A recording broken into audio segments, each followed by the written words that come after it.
Hey folks, welcome back to GalCiv 4. Alright, so we've defeated the Yor, and this gives us some options in the way that we approach the game from now on. I've actually spent a little while just kind of looking at the game state and trying to figure out what I want to do. And I thought I would, rather than doing it all off camera, I thought I'd actually spend a little bit of time with you. Not too long, but just a little bit of time, just looking at our options. So, at the moment, if you just look at the diplomatic kind of situation, if we go to the diplomacy graph, look, we'll just put show all. There's nobody at war in the Empire at the moment, which is kind of interesting. You see, this is one thing I'll say about GalCiv at the moment. Game seems a little passive. Now, usually I would expect at least one war being going on with this many, factions involved. So yeah, kind of, I'm not sure what I think about that. Obviously we don't want everybody, the galaxy doesn't want to be in complete turmoil. And, perhaps it is that the AI is deciding that it needs to, establish itself better before it starts throwing itself into wars. I'm not that cautious. That's not, you don't win 4X games like that, generally speaking. But this is GalCiv, right? And GalCiv is a game where you can win peacefully, and you can, as long as you've got a fleet to defend yourself with, there are all sorts of playstyles. But I was expecting a little bit more warfare going on in the galaxy at least. Anyway, I think an obvious candidate here might be the Irradiated. They've got a couple of nice colonies around. Look, this is a nice colony, Highland 1. It's got 2 right across the board pretty much, apart from the 3 food there. So nice little colony. This one's good as well. Industry, research and wealth on there. So these would be a nice catch. The problem is that their homeworld of Laland is a radiated planet. We can't even take that, I don't think. I mean, you could probably, we could capture it, but it wouldn't be particularly, it's not the best place. The thing is, it does have a few colonies around it, and, they're not the greatest. So this is all right, and they might make a reasonable, I don't think they're in a particularly good place. Let's just have a look at them.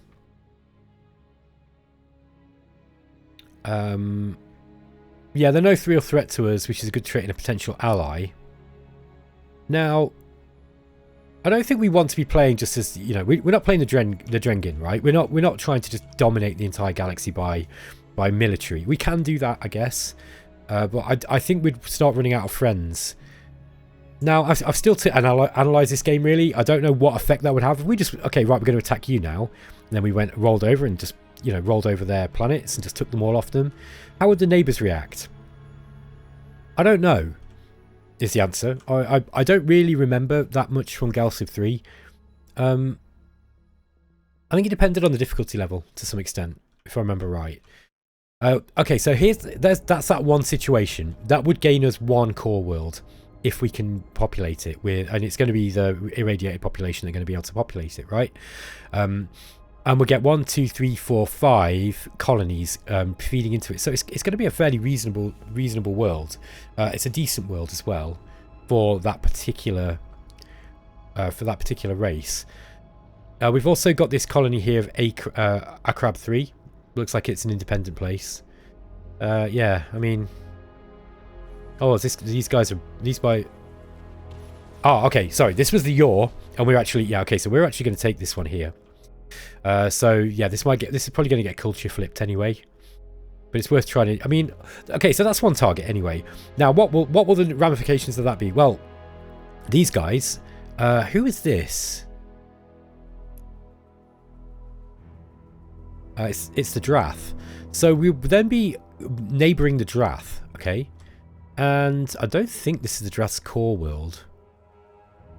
No. They've got a core world here, look. You can tell the core worlds because they've got this filled in circle with a line around it. So, yeah, the Drath are over here, look. This is Dratha 4, Dratha 3, and Dratha. Okay, that's their main colony, okay? So the Dratha here, and they've got some stuff here. Now, it's kind of difficult to run the logistics of a war when you're crossing through other people's territories. But if we were to take this, I think the Drath would then be a natural target. Okay. We don't really want to mess with the Taurians. I think the Taurians are really strong. Yeah, they're pretty strong in the game at the moment. Looks like the corporate sector are coming first. Yeah. Altarians are also really strong. All right, so that's one target. We go with the irradiated, and then we probably look at taking this area here from the Drath. And the knock-on effect of that would be that it would probably put us at odds with the Taurians, which would be a difficult war, probably, assuming that they continue growing as they are. Which would, you know, that would be a nice threat. However, winning that would put us in a prime position, I'd say. So that's one option we've got. There's another option here, which is to work on the Thestron, okay? And the Thestron aren't very friendly with us, from what I remember.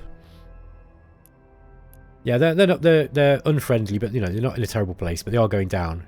The relations are diminishing here.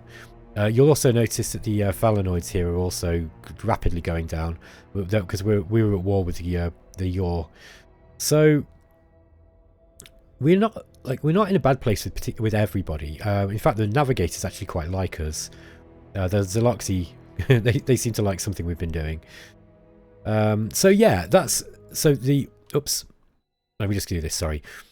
Curiosity survey reports there's some antimatter leaking out of a reactor, but the real prize is a slipstream accelerator. That might be nice. Okay, so we grabbed the slipstream accelerator there, I think. Okay, so yeah, the other option is we go for the Thestron. Now, there's also an a Taurian world here, so that's going to potentially put us into some threat with them, but it's only a colony. Now, what would we gain from this? Well, we'd get 3 colonies, basically. There's also they've got a core world here. It's a nice planet. Pretty nice planet. But then we've also got these guys here, which is the crabs. I can't remember what they're called now. Where are they? The Manti as well. So this would potentially be putting us into a warfare with the Manti.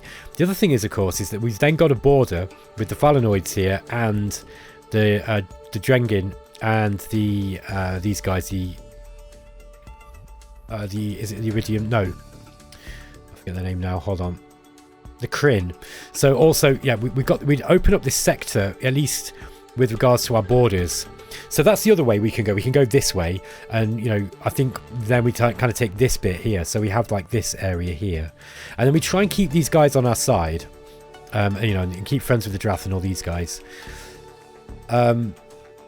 It's hard to kind of push in this direction.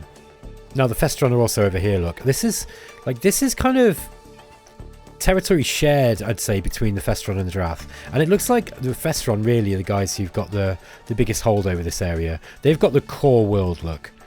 Rosalind 3. So that might be an easier bet. And of course, any threat from the Thestron would then have to come through crystalline space and through the Altarians region here as well. So there you go. We've got those are kind of like 2 options that I see. Okay. I think trying to split the galaxy in half might be, you know, by attacking the crystalline, for example. I mean, there might be a lot of nice stuff here, but I think not. I think it's mostly like just colonies. Look, I think they're quite good colonies though. Oh, that one's not very good. Well, that's a good one. So we could get a bunch of good colonies. There's a load of Durantium. We don't really need Durantium here. Yeah. So anyway, just talking purely on the level of trying to figure out where to go and territory, those are our kind of 3 options. At the moment, I think what I want to do is spend a few turns while I'm making up my mind, just kind of getting my head around where the diplomacy is going in the game. And we're going to spend some time also boosting our planets, getting our research up, working on our economy.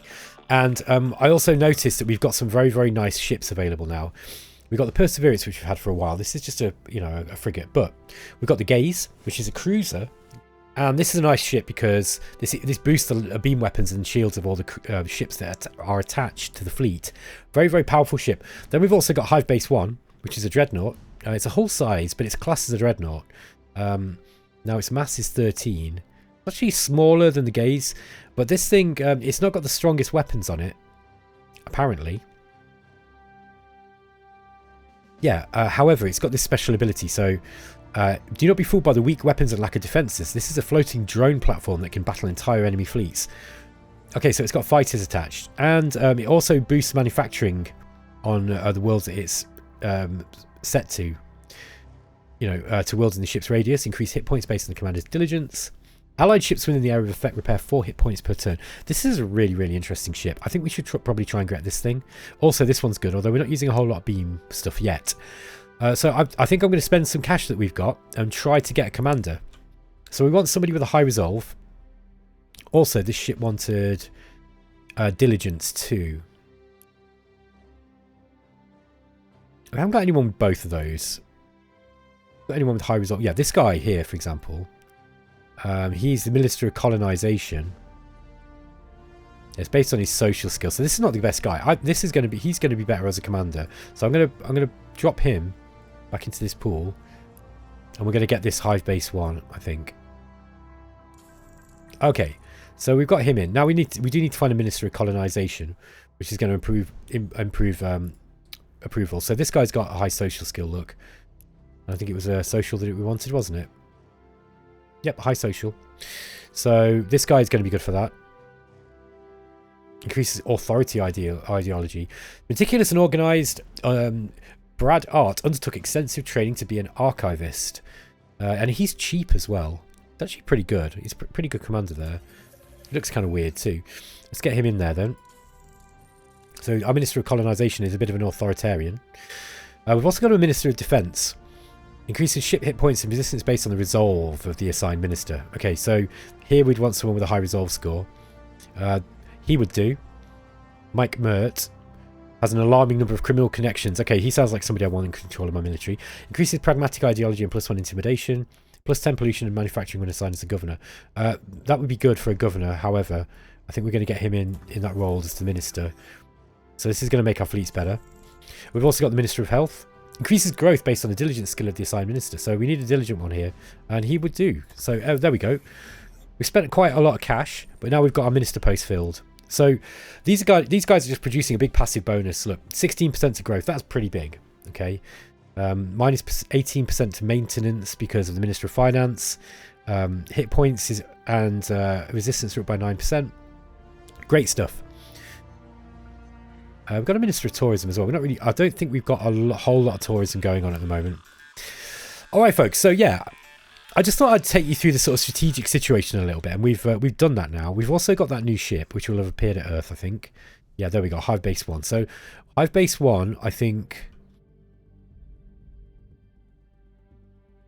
we should probably just keep a fleet. We need to start thinking about how to defend our territory now, because Earth is at the bottom end, this kind of bottom side of our, if we look at it like this, kind of at the bottom. Or if you want to look at it this way, it's kind of like at the side, or to the east of the sector. I'm going to keep it where it was though, kind of southeast, just so we remain kind of in a position where we can figure out what's going on. So we're going to put Hive Base 1 at Earth, and then we're going to start building a fleet here. The next thing I'm going to do is I want to build lots and lots of modules, and I'm going to scrap any excessive bases, because bases cost a credit each, right? Look, we've got 13 bases. They're all costing a credit at the moment. And I want to go through the bases, just find out the ones that... I will do this off camera, by the way. I'm going to go through the bases and just get rid of any that are, that are in a particularly bad place, that aren't doing anything. For example, I think... Okay, that one's the Durantium mine, so that's okay. Yeah, I'll go through that later anyway, because I don't think that's particularly exciting for you to watch. I think it's... People kind of want to watch this because of the, this sort of core decision making and some of the action. I'm assuming. Yeah, this planet, this one's actually reaching Iconia, this culture base. Yeah, our cultural output, by the way, is our influence at least is second. So we are doing really, really well there. If we just go and look at the graphs, you'll see that Terrans are saying we are second, but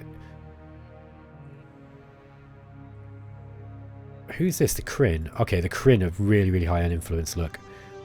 Actually, so it's kind of interesting. Here it's saying we are the second in the civilization rank. It's interesting. At least influence. However, in the data bank, it's giving us a different result. This is influence. Okay, so maybe yeah, that's weird. I don't know why that's saying something different. That's saying second. This score's saying I'm 1, 2, 3, 4, 5, 6th. So not quite sure what's going on there. Maybe I'm just not reading this right. Maybe this is to do with the balance of power and this is just a different scale. If that's the case, why is there two different scales? A little bit confusing. Okay. Yeah, look, I love the depth of this game. I love what Stardock have done with it. There's so much stuff to do. It's really, really good fun. There's, you know, especially if you like min-maxing, it's a really great min-maxing game. But yeah, I think it's complex, and I don't think it's immediately obvious like how a lot of this stuff ties into each other. Like, why is this saying influence, you know, 5th, 2, 3, 4, 5, 6, and yet on this screen it's saying 2nd? Is that a bug, or am I just misunderstanding this? I don't know. Maybe you know, this game's just too galaxy brain for battle mode. Okay, let's carry on. So we're going to load a ship here. This is a cruiser here at Clark 3. Yeah, now all these planets, by the way, I want to start building orbital improvements on them, which is going to cost a lot of resources. But this is worth doing. We're going to really superpower our economy now by getting everything up. Let's find a fleet. So we've got the Terran Icos fleet. Here we are. Pirates Tar Fleet 2. Let's go and kill these when we can. And then what we'll do is that's going to be I think I'm going to start rearranging some of the ships in our fleet and try to upgrade some of the ships too, because no doubt that our ships are going to be outdated, especially some of these smaller ones. Okay, Kindar 2. I think what we should do with these at the moment is we should be producing lots and lots of modules. So I'm going to be doing that for a while. We're just going to build a bunch of modules, and then we're going to, you know, that's going to be 12, is it? Or 2, 4, 6. Yeah, it's going to be like 6 modules. And we'll just start upgrading our bases around our core planets. I got a trade offer from the Festron here. Okay, they want missile payload optimization and trade networks. And in return, they're going to give us 11 modules. Kinetic augmentation. Open borders. I don't know if I want open borders with those guys. Really? I don't want them coming into my territory. I don't know. Like, I want the modules, but I don't know if I want to give them this for it. Yeah, I don't. I mean, if they've got maybe if they've got modules to sell, we can try to see what we can get from them. Where are they? Like, I'd like the modules. That would be nice. We've got a lot of technologies that we've not got as well. Okay, well, they've got loads of modules, so let's see if we can get like 30 off them and see what we can give them, what we can get for it. Yeah, we don't have any diplomatic currency at the moment. Would they take Promethean? Yeah, it looks like they would. Would they take 20 Promethean? No. They don't want Promethean, so let's just get rid of that.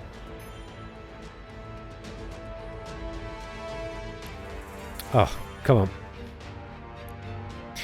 So, what else might they want? It's going to be techs, isn't it? I don't really want to give these guys technology.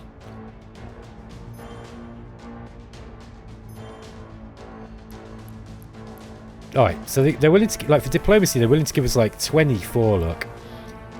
How about a bunch of credits per month? Okay, we can't quite get 500 credits for them, but we can get 450. Okay, that was probably worth it. So yeah, we got a bunch of modules. That means we can immediately... Sorry, we didn't get the modules. Wait a minute. Hang on a minute. Sorry, folks. Let me just double check that I actually agreed on that thing, because I keep doing that, going through and... where are we? Festron. Trade. Yeah, we can trade. So I messed that up. I didn't click accept. So where are we? Yeah, they got loads and loads of modules. What was it I wanted? Like 30, was it? Okay. And we were going to give them diplomacy. How many can we get? Oh, that was it. 24. And 450 credits. And another 10 on top. Oh, this won't work. Alright. Well, don't offer it me then. 0. Okay, that's acceptable. Okay, right, we're going to go to Persuade. See what else we can get. No, he's not going to get another credits out. Okay, we got another 30. Squeezed another 30 credits out of them. Okay, this time I'm going to accept it. There we go. I'm glad we could come to an agreement. Those things creep me out. Alright, so there we go. Now we've got the modules. So we can actually go back into our bases and we don't need to build so many modules now. So what I'm actually going to do is I'm going to cancel these. Let's get a research mission up instead. And we're just going to get a whole bunch of... what are we building here? Yeah, let's just get rid of the modules for the moment. We'll switch it to the research mission instead. We don't need so much of a fleet. We're just going to go with getting research missions out. Yeah, we already get one out here at Earth. We're going to get another one out. The research mission just boosts our research. So it's kind of an interesting way of if you've got the ability to create a military, you can kind of just like push it all into research as well. A very, very nice little feature in GalCiv 4 there. Task Force Shipyard. Okay, we can get gunboats out now, look. This is because we've got a bunch of thulium and stuff. Excuse me.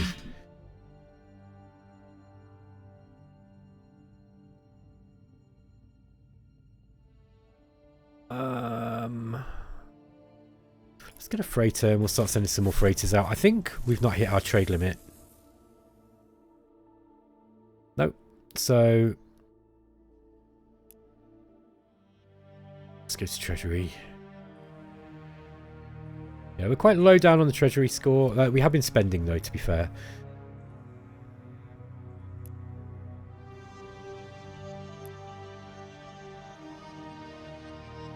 Yeah, so Earth's our biggest income here. Oh no, we've also got Iconia. Let's just sort by this. So Iconia is actually our biggest income. Very, very interesting. Yeah, Iconia is looking like one of our better planets. High crime though. All these robots running around mugging people. A talented crew is able to recover the slip scene accelerator without causing a detonation. I didn't doubt them for a second either. It was a 95% chance of success, which was good. Okay. Let's get... we'll get this ship into Clark 3 here. I think we're just going to try and gather all our fleets together and figure out where we want to post them. Okay, so that was 20 minutes just looking at one turn. I think it was worth just after this... After defeating the Yor, you want to kind of spend a little bit of time just kind of getting into the game. And by the way, for this video will come out probably before my video on immersion, but so one of the things that I figured out about how to play these kind of games, the way to finish your campaigns is to really spend time playing them slowly. Now, whether that translates into a good let's play or not, you know, the jury's out there. However, I do think that when you are playing, okay, like as a gamer, if you've got the time, because not everybody has the time to play slowly, but the slower you play these games, the better. The more time you spend looking at the little details, you know, working plans through, thinking about things in your head, all this sort of stuff really goes into immersing you in the game. So you get more value for the money that you're spending on these games, and you'll likely finish your campaigns much more often if you do that. So for, you know, if you've not really considered that before, it's worth a think. This seems like obvious advice to some people as well, but not to everybody. It took me a long time to figure out. I wondered why it was that I was buying so many games and just ploughing through them, and it was because I was just playing them too quick and just not really enjoying them. Okay, choose a region to improve in Iconia. I don't think we can do much here. We can put these bureaucratic officers up. +1 to population and shipyard manufacturing. Yeah, I guess we put that up here. Although we got the Durantium processor. Okay, we get a level 5 here. We would get, so that's +2. If we put it here, we'd get 2, 3, 4, 5, 6. That might be a better place for it. Or we could get, if it was there, we'd get 2, 4. Okay, that would only be 4. That's 5. Maybe we just put it here, eh? To save messing around. We don't care about pollution on Iconia either. It's just mostly robots. Yeah, somebody else made the point that, you know, the Iconians they don't have to worry about pollution, so that's why they can just not worry about things. Okay, let's go and destroy this pirate fleet. No, I don't want to do it just with those guys. Let's get these fleets together. Okay, that's interesting. Just attack it with the smaller fleet. Let's watch this battle. Could be interesting. Terran Alliance ICOS fleet versus the Pirates Tar Fleet 2. Oh, we've got some damaged ships here. Okay, this is a transport. a constructor, and a siege ship. Yeah, there's not really much to see here. These aren't combat ships, look. This is just the remnants of the yaw. There they go. Alright. Alright, so we've also got another pirate ship here. Let's just get this cruiser taking this on. Okay, I managed to kill that. Okay, we've got an idle shipyard here at Iconia. Again. Now, Iconia, we probably want... Do we want to get up a... Yeah, we probably want an economic base. Yeah, I'd say so. So let's get a constructor up. And then I'm probably going to go for another research mission. Loads of modules. Now we've got modules, by the way. We can go through all these bases here. So we've got the Yaw Perimeter base. I think we're going to rename that. Let's call it the Iconia Clark. Whoops.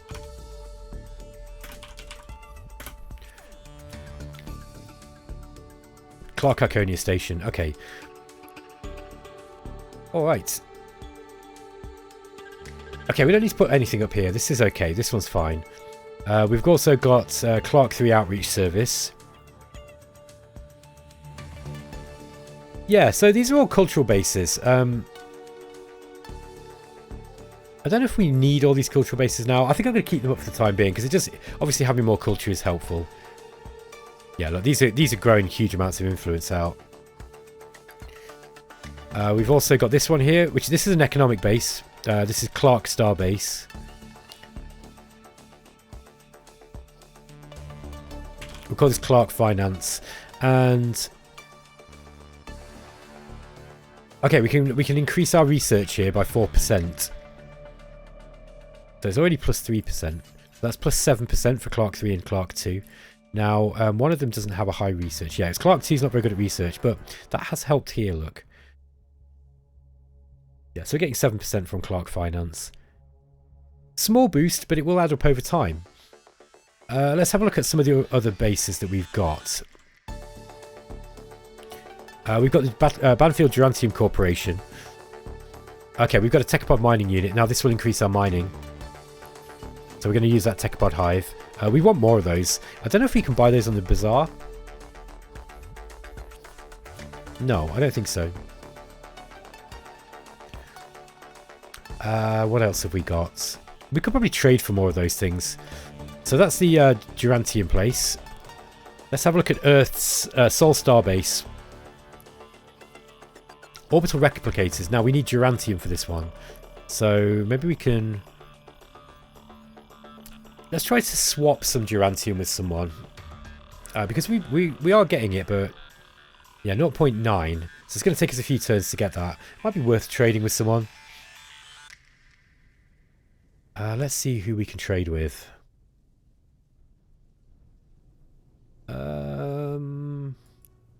Let's see what these guys are saying. I'm just picking them at random, really. Oh, he's got no Durantium, so you're no good. What about you? He's got lots of Durantium. Okay, so I want like 10 Durantium, and I'm going to give you... He's not got much Promethean. I wonder if we can swap. No, he's not that bothered by Promethean. What about module? No, he's got loads of those. Yeah, these guys, look at these, so many modules here. He might have been a better one to trade with, actually. These guys, I don't really want to go to war with them. So we could probably trade them something. Okay, yeah, he's already got... Okay, he likes improved missile targeting. So, yeah, 10 Durantium for that. Okay, but he won't give us 11. Let's try and persuade him. See if he'll give us some credits as well. We can get 150 credits on top.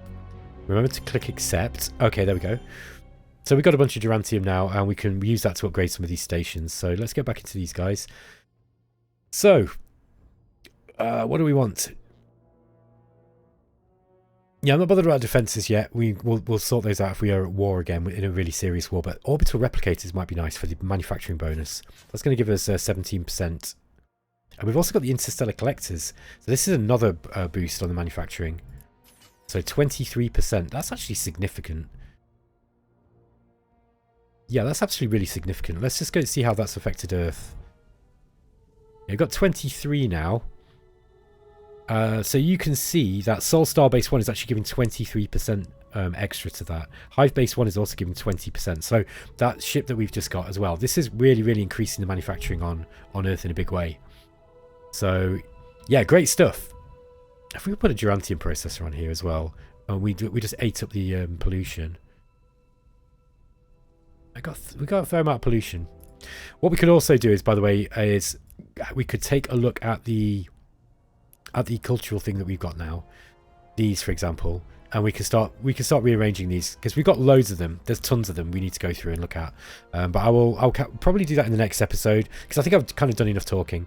In fact, guys, I'm actually going to end the episode here. So yeah, bit of an episode just focusing on strategy there and kind of doing some economic stuff. I might just go just before we finish. I might just go through and look at some of these other bases. This one in area of effect: Mars, Earth, and Artemis. Interesting. So these ones are affected. The colonies are as well. That's pretty cool. So yeah, I've got to be careful about where we place them. Let's get a Starbase laboratory. Yeah, we'll get the research. Zero-G experimentation. Starbase factory. Zero-G scaling. Okay, we need more Durantium for the orbital replicators. Might just buy some. We'll sell some Promethean. We might want that later, so I'm not going to sell too many. Okay, let's get the orbital replicators up. Oh, interstellar collectors. We need 4 Durantium for that. How much is it going to be? Expensive. Let's just collect our own. We don't have to... you have to be a little bit careful, obviously. If you start spending excessive money on this, it kind of is counterproductive to what you're trying to achieve in the long term. Okay, but that was worth doing, I think. We got Sol Starbase 2. Again, we're going to need some Durantium to upgrade these ones. Yeah, its manufacturing is really, really super powering up now. Great stuff. That's what I like to see. I think that's most of our bases. We've got this one here. I might just put perimeter scanners on here. We need to extend the sensor range any longer than that. Now look, this is allowing us to see quite a long way out here. I wonder if there's a way of seeing the sensor range. I'm sure there must be. We've also got Garnet Starbase 1. Now this one is only just this is one that we could probably dismantle and replace. Oh no, sorry, this is actually, of course, this is affecting our Promethean. Yeah, I'm not worried about this one too much. Okay, so that one's that. Okay, folks. Yeah, I am going to end the episode here anyway. So yeah, we've started to consolidate the power in our empire. Yeah, there will be stuff to do, like building more of these upgrades on the planetary upgrades and are going across. I'll probably do that in the next episode before we start making some more moves. Okay, guys, thanks for watching. Hope you're enjoying the series still. I'm enjoying starting to see my empire grow. This really does feel like a really great empire management game. It's really, really cool in that respect. I wonder if we're going to culture flip these places. They're not in rebellion yet. Sorry, folks. I know I'm trying to end this episode. Clark 4 here, though. This is starting to rebel. We're eventually going to grab that one. So that's going to be another colony. These ones will go eventually as well. It will take a while, but they will start to go. All right, guys. Anyway, let's end it here. Take care. I'll catch you in the next episode. Thanks.